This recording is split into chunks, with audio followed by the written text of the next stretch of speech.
Hi, everybody. Welcome to Code In. This is an online session where a few members of the engineering team and LinkedIn's emerging talent recruiting team will share some information about the artificial intelligence recruiting process, and we'll go through some coding exercises together and answer any recruiting questions that you might have. So we will just jump in first to some recruiting insights, just to get you up to speed with, what recruiters are looking for in terms of resumes, LinkedIn profiles, and whatnot. And then our engineers will take it away with a little mock interview, and there will be a Q&A at the end of this video. So, like I mentioned, we'll get started with recruiter insights. First, let me move the slide. We are going to go through a little bit of a quick resume review. First, this slide is just a couple of things to remember as you are creating or editing your resume. First, I would highly recommend adding any internship or work experience, but then also anything else that you would like to put on display for recruiters to read about. So this could be different, hackathons that you've attended and participated in, any open source projects, whether that be on your own time as passion projects or something that you've worked on in school. Then I would recommend adding a little bit of a summary to the top of your LinkedIn profile. I'll show you examples in a bit. Definitely updated contact information, and then anything else just in terms of honors, classes, awards that you have received. So we're going to go through a couple of examples here. First, this is a data science resume of somebody who has received an offer for a data science internship at LinkedIn. So a couple things here that stand out for me. Obviously you can read through this resume on your own time if you want to pause this video, but first and foremost, what I see on the recruiting end of things is just that it's a clear and comprehensive layout. So I can see, that education, coursework, projects, so on and so forth, are all really clearly labeled and easy to read. I like that the expected graduation date is listed under the Duke University, that top entry there. The expected graduation date is really important to have on a resume, because that will let recruiters know what internships you are eligible for. Because we do have pretty specific cutoff dates for, what year you graduate really does determine what types of internships you are eligible for. He also includes relevant coursework and projects completed in school. So you can see, down below, just with different projects that they have outlined. I see one hackathon that was, aligned with Duke. So yeah, all of those projects, and I like that the bulleted lists are pretty short and concise, but gives me a good idea of what they were working on. Similarly, I like that in the experience section, they listed their internship opportunities with short descriptions, so I can get a good gist of what they were doing in that internship. And then I like that they have a short skills and awards section listed on the bottom. This helps, for me, because I look at so many resumes a day. It just keeps everything clutter-free. It's really easy to read through. So I can see in the awards section and the skills section that, obviously they're really involved in kind of the coding community. Looks like they, have a lot of initiative to teach themselves new things or, learn from other people, in a hackathon kind of environment, what have you. So as you can see throughout this whole resume, there are definitely different kind of AI or data science related projects that they've done. Excuse me. So, as a recruiter, I would kind of scan this resume and conclude that they are definitely geared towards more of a data science or AI focused role. So I hope that, you could pause this video and read through the resume and maybe gather some little tips and tricks of, how you can streamline all of your information into a resume. So next, I'll go through an AI specific example. So this is a PhD student who also had an internship at LinkedIn. They were in an artificial intelligence internship with us. But again, this is a pretty clear and comprehensive layout as well, right? So the resume is kind of broken up into different pretty clear sections. I like that it includes relevant industry experience using their short descriptions of each co-op or internship. I think a small caveat to this is, obviously we have to keep in mind that somebody who has completed a bachelor's, master's, and is working on their PhD is going to have, more experience just because they've been in school, like learning and working on this material for a lot longer. So if your resume does not look like this with all of these different co-ops or different industry experiences, please don't worry about that. This is just what we would see for like a typical PhD level student. But the relevant academic examples are listed towards the bottom under that academia section. And, obviously this can be changed just dependent on your personal experience. If you were a research assistant like this person was, or, maybe you were a TA, or you helped graded homework, or you created a study group or whatnot. Those are all really great things to put on a resume.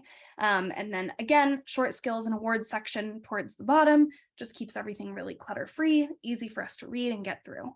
And then, similarly to this, the previous resume, we can see different like data science projects and co-ops that they've participated in.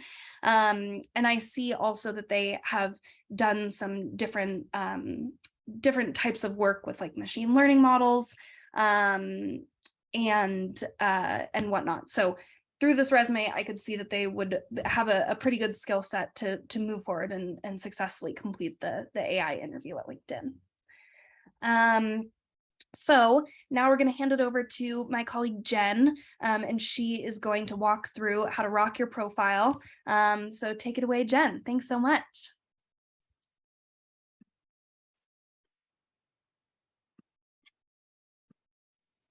Awesome. Thank you, Edith. Hi, everyone.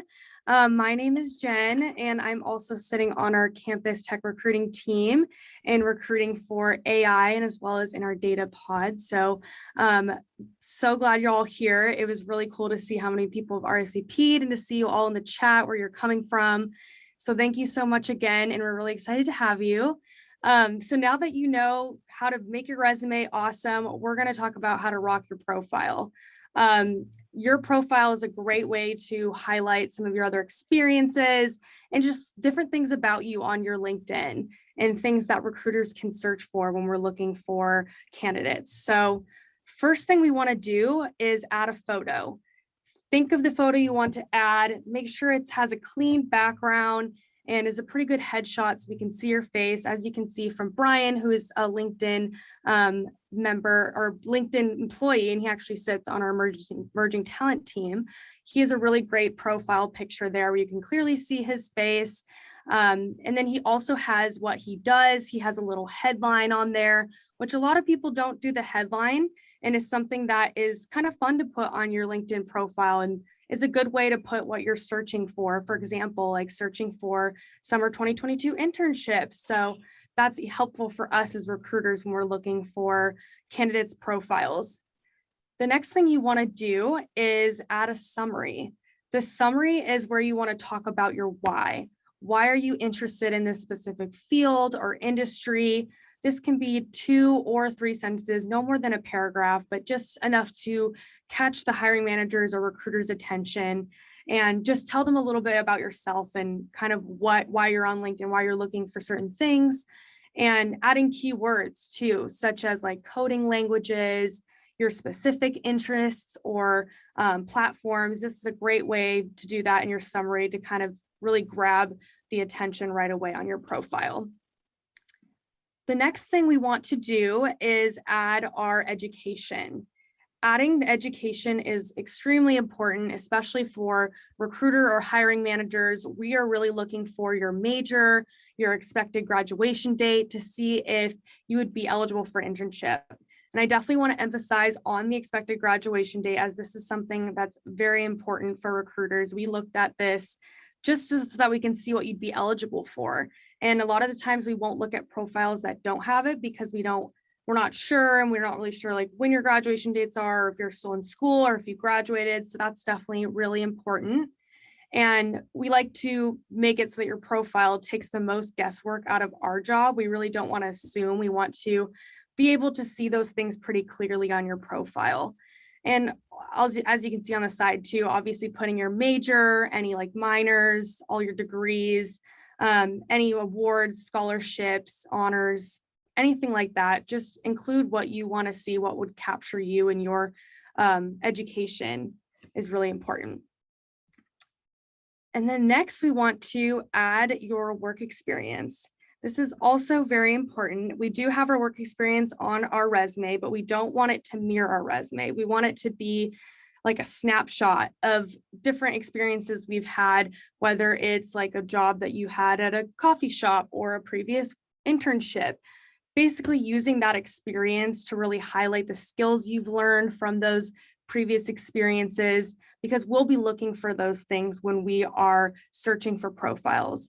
And profiles with work experience are 10 times more likely to get messaged. So you definitely want to make sure you have that work experience, whatever it may be, so that when we're looking for profiles, we can easily spot things or look for keywords that we're looking for like, for example, for AI, when we're looking for profiles for our AI internships, we will search for specific keywords while sourcing for profiles. So for example, we'll look for any previous experience with machine learning or deep learning or data analysis or data mining, things like that you want to highlight on your profile if you've had that experience, so that we can find that and know that you've had some sort of experience with it.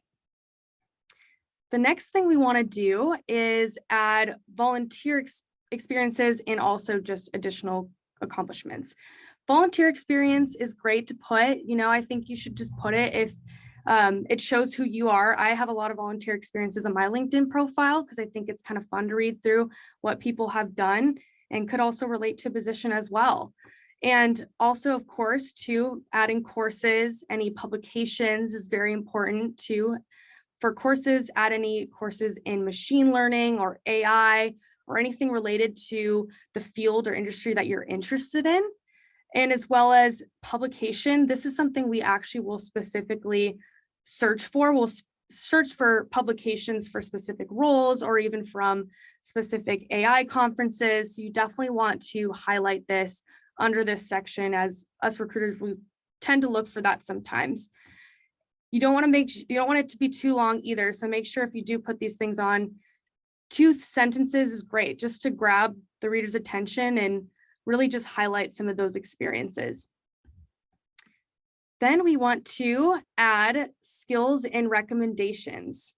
These are really great for us when we're sourcing. As I mentioned, those keywords are really great for if you've had any experience in machine learning or in a certain coding language. Putting that under skills is really helpful because we do see that, and we do see you have had some sort of experience with it and have gained that skill. So adding that under the skill section is really great and increases your chances on being viewed by a recruiter or hiring manager for a specific role. And you could also have those skills also endorsed by people you've worked with, professors, previous coworkers, anything that they can add to it, saying like, yes, I know that they've done this skill or I've seen them do this skill, is also really great too. So now that we've gone through all the steps, we're going to sum up how we are able to now rock our profiles. Keywords, as I mentioned, very important. The more keywords you have, the more likely recruiters will be able to find you. Include any courses you've taken, things you're interested in. Include all programming languages you have any experience with. Including them any way on your profile as possible is great. And include all non-technical skills as well, like leadership skills, communication skills. Anything like that too as well is really helpful for us as we're searching profiles. Then we have our summary. It's an awesome place for you to show us who you are and what you want to do.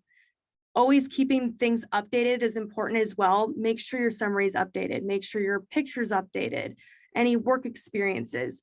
Keeping all of that up to date as much as possible is also really great too. Another thing too that you can do is turn on your open honor opportunities and what opportunities you're interested in. This is a thing that a lot of people don't tend to do. So I think it's a really easy way for recruiters to say, oh, okay, they're open to opportunities or they're searching for a summer internship. Next is experience.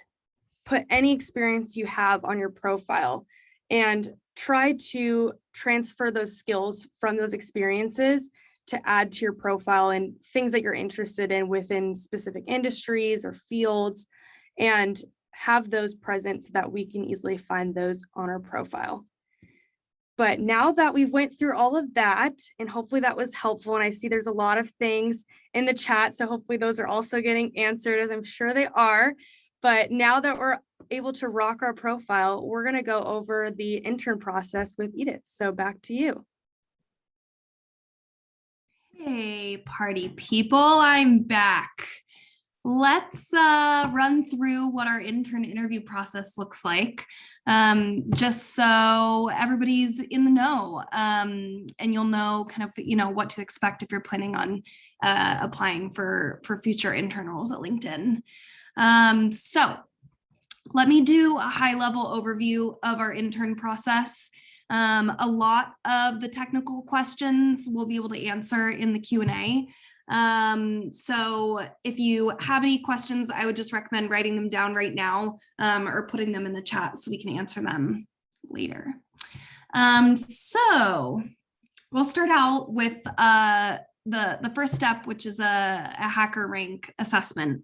So after you're either reached out to by a recruiter or your resume gets reviewed, you're going to be sent a HackerRank test. Basically, this is it's a huge bank of technical questions, where randomized questions will get pulled and sent to you in a 75-minute coding challenge. The recruiters will send you kind of an email rundown of what to expect there, but it's a timed coding challenge. We do offer some links to practice before you start on that time challenge, but it is a pass-fail. So if you meet the bar that LinkedIn has set for the HackerRank kind of pass on this challenge, then we'll move forward to a recruiter phone screen. So the recruiter phone screen is when you get to talk to lovely folks like Jen and I, where we're going to ask you all sorts of questions about you. So we're really wanting to get to know you, your educational experience, what you're looking for in an internship, maybe asking you questions about why you feel like you're a fit. But overall, good to note that there is no prep necessary for this recruiter phone screen. It really is just like a very casual conversation, getting to know each other, talking about preparing for the next steps. So we'll move on to number 3, which is what I'll call our virtual on-site interview. The virtual on-site interview is 2 hours long because we break it up into 2 different sections. So the first section, I'll go bottom up just because it's easier to explain, but so the first section will be a behavioral-based interview. This is a 45-minute interview that's led by one of our hiring managers associated with the org that you're interviewing for. And here, again, they're really wanting to learn a little bit more about you and your, previous experience or your education. And then they're going to ask you some behaviorally based interviews that touch on resilience, adaptability, and learning potential. So I like to think of these as fairly standard behavioral questions that I'm sure you could find, in any type of interview prep guide online. But this will be questions like, talk about a time when you had a disagreement with a teammate or an advisor, and how did you, find a solution? Or, talk about a time when things didn't go as planned. How did you accommodate? How did you move forward? So things like that. I think the main feedback here that I try to give folks is these interviewers are wanting to hear kind of your full picture, your full story. So what was the problem? How did you address it? And then how did you learn from it or move forward? So they're really wanting like start to finish a really comprehensive, articulate story. I know that personally, I like, kind of crafting some of these stories and keeping them in my back pocket so I can just pull them out, when the question is asked during the interview. And then this data mining phone screen is the second part of the interview. I can see that I'm running 1 minute over, so I'll wrap it up. But the technical module is the second half of our virtual onsite. Within this technical module, there will be 2 different questions.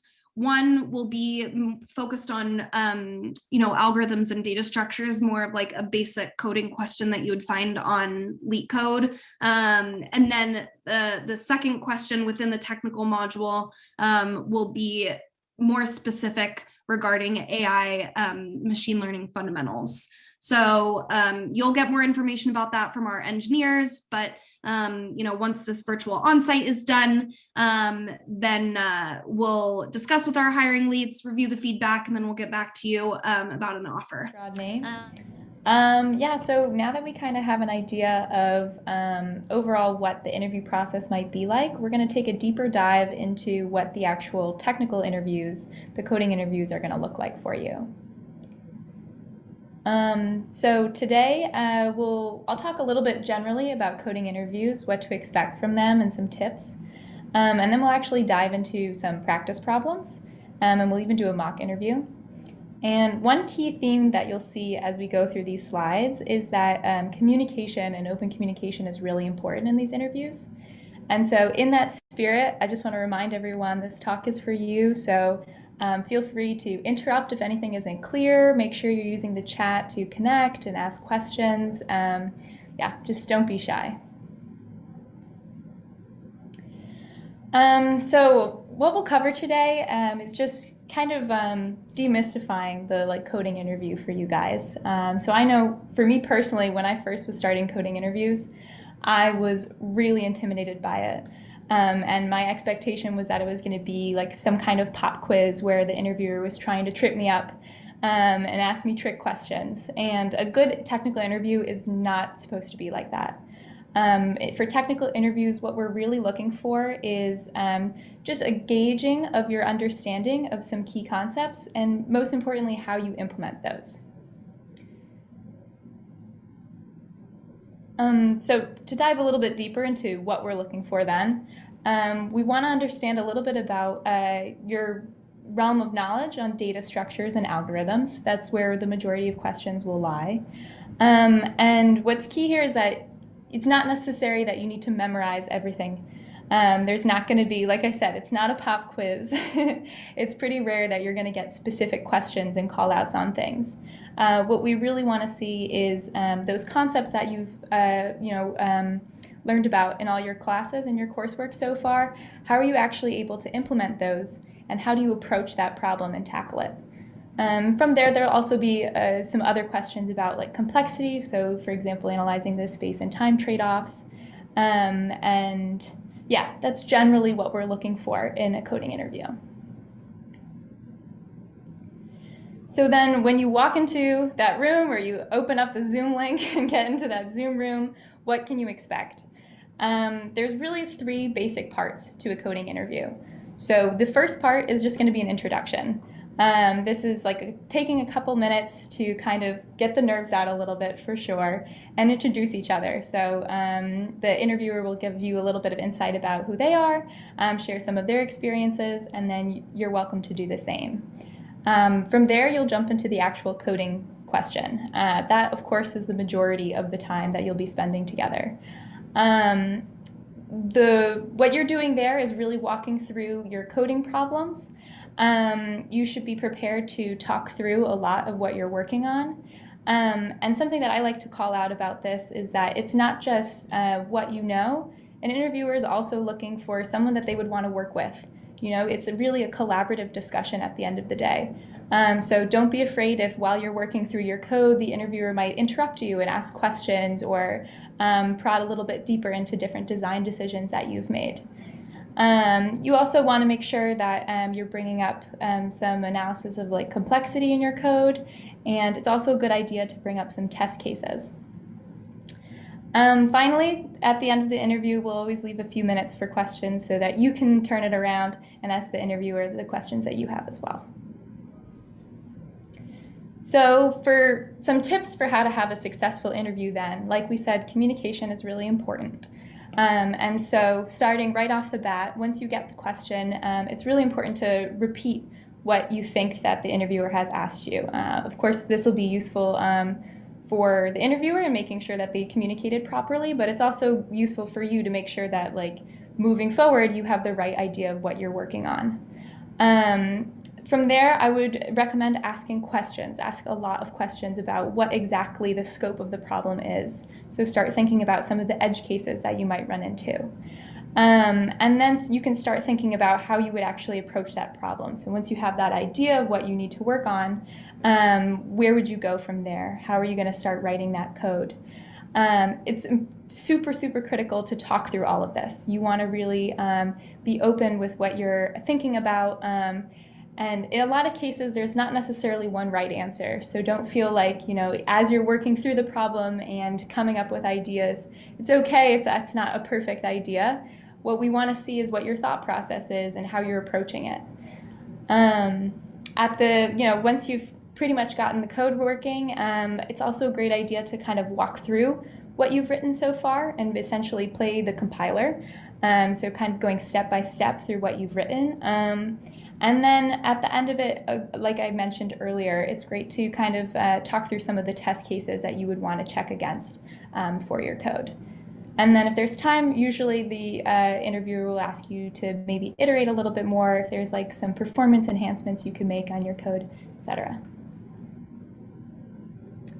So now I'm going to hand it off to my partner, Kevin, and we're going to walk through a little bit of an actual practice problem. Awesome. Hello, everybody. So just to give an idea of what the actual questions you might hear during the interview, we're going to go through 3 questions. In the first, we'll walk through it together. In the second, we're going to give everyone a chance to kind of solve the problem on your own and collaborate in chat on coming up with a solution. And in the third, we're going to do a mock interview to give you a better feel on how it might actually go when you're face-to-face with an interviewer. So let's take the first example question here. Given 2 strings, determine if they are anagrams. So the first thing to remember is to just slow down and think. You don't have to jump into writing code right away, and most of the time, talking through what you're trying to solve is actually the best place to start. You can go ahead and repeat the question back to your understanding. For example, so I just want to make sure I understand. What I'm supposed to do is write an algorithm to determine if 2 strings have the same letters. And you can maybe word it a little bit differently, make sure you have a good idea of what the problem is you're actually trying to solve. This will help the interviewer to help clarify if you're off base right from the start, so you don't have to backtrack later. And then ask more questions. You know, think about the requirements, the edge cases, what could go wrong? What are the inputs you might need to consider? Sometimes the interviewer will lead you to handle specific inputs, and other times just asking these questions is enough. And the interviewer may give you a couple of assumptions you can make throughout the rest of your implementation. Again, if you're not sure, ask. And finally, it's time to start coding. You can begin with a simple structure that handles some of the base cases. As you're writing out the code, again, voice over what you're coding and why you're doing what you're doing. Anytime you make a decision, am I gonna create a new variable, just communicate that to the interviewer. So it really helps demonstrate the understanding of the code rather than just kind of rote memorization. And once you have a basic algorithm, take the time to run through the program with some examples. Sometimes you're going to be given examples to run through, but often you'll want to expand on those to cover a broader set of use cases. For example, here our initial program didn't account for strings of different lengths. So we need to iterate on our solution. Given our new inputs, we can tweak the algorithm around this case by adding just a simple new condition for the case where string 1 length doesn't equal string 2 length. So now that we have an algorithm ready, it's time to discuss the analysis of that algorithm. Talk through its behaviors, talk about iterations, where the bottlenecks are, where, really what is the long tail, and that'll help you get to the overall complexity of the algorithm. These are things we're looking for answers like O of n log n for a sort algorithm, and O of n for linear iteration, these kinds of time analyses. And then when it comes to space, same kind of idea. Look for creation of new variables. Where am I copying inputs? Any factors that might increase the memory usage of my program, I really want to call out and communicate that to the interviewer. So we're on to question number 2. And at this point, we'd like to give you a couple minutes. We'll go about 5 minutes. We have a link here to go to an example problem on LeetCode. And go ahead and just take the time and work through the problem. Don't worry if you don't have a solution at the end of those 5 minutes. We're going to go through an example solution and talk about it a little bit more. Feel free to talk to each other in chat, talk to us in chat. And yeah, I think at this point, we'll let you get at it.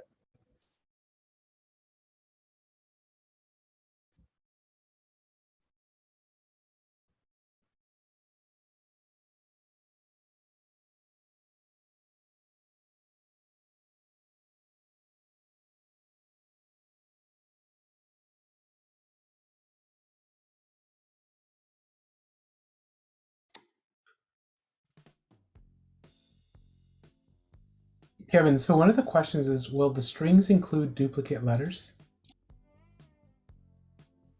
So that is an excellent question, and something that I would expect you to ask during an interview. And my answer would be yes, it could include duplicate letters, and that's something that you should probably consider in your algorithm.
All right, welcome back, everybody. So just to give you kind of an example solution here, what we've done is our approach is we'll take 2 pointers, one starting at the beginning of the string and one at the end of the string. And what we're doing is we're skipping over non-alphanumeric characters. In that case, we're taking one of the pointers, whether either the beginning or the end is a non-alphanumeric character, and we're bringing the pointers closer together over time and making sure that the beginning and the end always matches up. And at the end of our loop, we're just doing that. We're bringing our pointers closer together. And if at any point our conditions are false, we return false. Otherwise, we will return true. So looking at kind of a high-level analysis, we're only going through each character once. So we're looking at something like big O of n. It's close to big O or big O of n over 2, but we can just say big O of n. And that's, we basically in this algorithm, it's not going to get any faster than that. And then for our space analysis, we're making a couple of new variables, but we're not doing anything like copying the string or creating additional sorted strings. So we should be looking at big O of 1 here. And the question, as always, should be, can we do better? If you were to put this solution into LeetCode, you'd see that it performs kind of okay. It's not the fastest algorithm, but it's also not the slowest. So we'll kind of leave you with the question of, can we do better? If you're interested, play around with it, see if you can optimize further and get an even better answer. So with that, we'll move into our third question, the mock interview. So Taryn, I'll hand it back over to you. Cool. All right. So for this, I'll be the interviewer and Kevin will be the interviewee. So hi, Kevin. Welcome to the interview. Hi, thanks. Great to meet you. I'm excited to be here. Yeah, I'm excited to have you here. So first we'll go through some introductions and then we'll jump into a coding problem and then I'll leave some time for you to ask me some questions. So to introduce myself, my name's Taryn. I'm a senior UI engineer at LinkedIn. I've worked here for 3 years on the growth team. And before that, I was actually an intern. How about yourself? Awesome. So I'm Kevin. I'm a rising senior at Northwestern University, and I'm looking for internship opportunities to start in 2022. Very cool. So for our interview question today, I'm wondering if you could code up for me a function that, given a tree, could determine if it's a binary search tree. Okay, so my task here is to write a program that will take as input any tree, and you want me to output if the binary tree, if the search tree, or if the tree is a binary search tree. Is that what I'm looking for? Mm-hmm. Spot on. Okay, so my understanding of a binary search tree is that it's a tree with a left child and a right child. The value of the left child is always less than, and the value of the right child is always greater than the current value. Is that right? Yep, you can assume that the tree is a binary tree with left-right pointers and a value. Okay, so is that how the interface that I'm going to expect? Am I going to have objects with pointers? Is that how the tree is implemented? Yes, exactly. Okay, so cool. So given my understanding, I think I should be able to implement this with a big O of n in time complexity and a big O of 1 in space complexity. Does that sound like an optimal goal to get towards? Yeah, that sounds like a great start. Let's see what you have in mind. Okay. So I think what my approach is going to be is I'll use a recursive algorithm, and I'll take the current node, which is just the root to start with, and I'm going to check if the current node meets its requirements for left and right, and then I'll recursively call that helper. Does that sound like a reasonable approach to you? Yeah, it sounds like you have a real handle on things. Moving from there, what are some of the edge cases you could think of that we might run into? Well, that's a good question. So I guess some cases I can think of are, well, maybe the tree isn't balanced. So maybe the nodes don't always have both a left and a right child.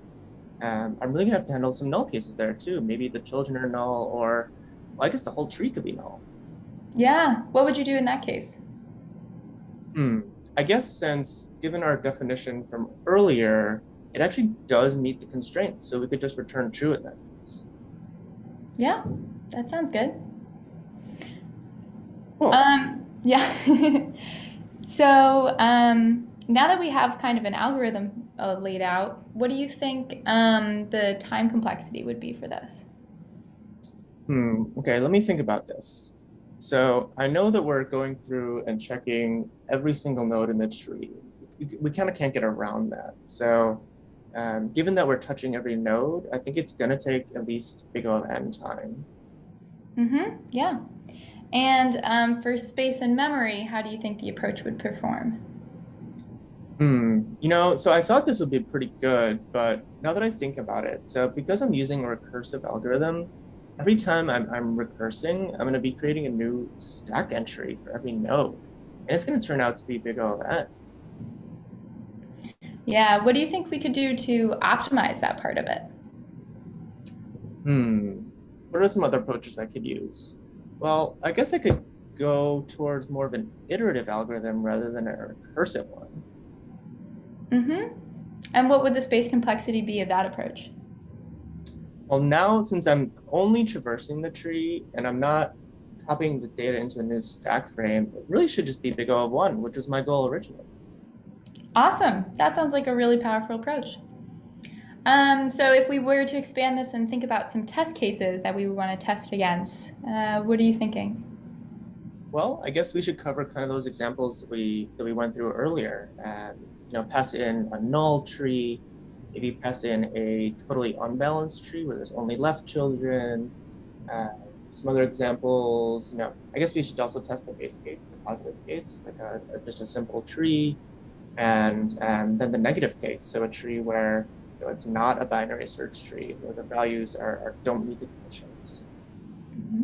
Yeah, sounds like you really got it covered. So that's our time.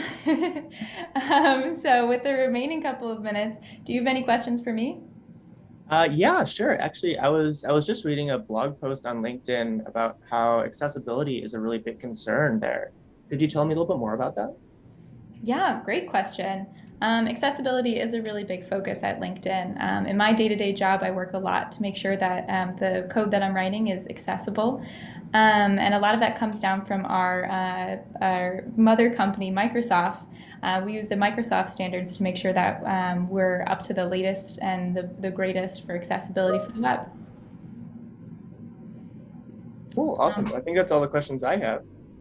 Yeah, well, it was great meeting you. Great to Best meet of you luck. too. Thank you for your time.